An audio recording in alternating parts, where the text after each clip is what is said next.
Hello everybody. I've just thought that many of you would want to know how the most powerful crime boss in all of Southeast Asia is doing. Well, I've been on a fair few escapades recently, but nothing much. I thought I would have a holiday after that.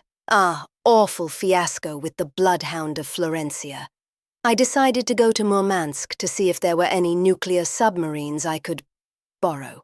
But alas, the military refused to let me in, though I did get a glimpse of a wonderful Typhoon class. After that absolute disappointment, I decided to continue my holiday and go to Kabul. I must say it has changed a lot since I went there, and as it appears, the locals are not very fond of Russians. Of course, they couldn't argue with the MY-24 I came there in, so they decided to very kindly let me stay. I then thought to head south into Pakistan, where I was promptly chased out by locals with guns. Of course, I schooled them, notably with the help of a very kind friend of mine who owned a few 80s-era BTRs. Again, like Afghanistan, the locals were indeed very pleasant after that. When I returned back to Thailand after 3 very enjoyable months abroad, I was very disappointed to find that a lowly crime boss had tried to take half the town with a squad of ex-soldiers from Cambodia. It seems I have a way with people, for after I had a chat with him, he seemed very much obliged to return to Cambodia at once. Perhaps it was the sound of my attack helicopter circling the building, but I very much think that I was simply charming.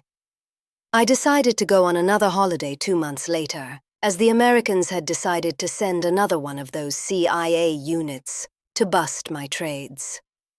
It was perfectly timed, of course, for when they arrived I was already in a deck chair in Cuba, hanging out with a couple of my, revolutionary friends. Again, I thought to prolong my journey, so I headed into New York. It is a shithole. I got threatened for money by a lowly criminal, as he obviously couldn't see my VDV service medals. Oh well, I made one of my men hide a pipe bomb in the cretin's plumbing. I left New York.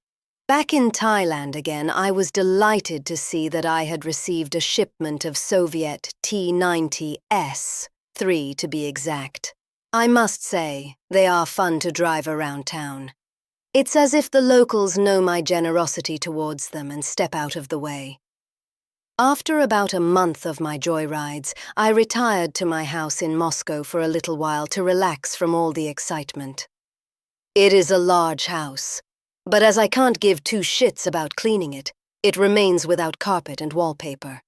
However, it does contain my gaming neon light, RTX PC, and I have enjoyed playing many of the old Call of Duty games, though I can't help but realize that they do demonize us Russians a fair bit. As of now, I do not plan to see sunlight for another week in order to maintain my skin's deathly pale tone, and also because I'm halfway through Call of Duty World at War. I hope you enjoyed this brief documentation into my colorful life, and stay posted for more.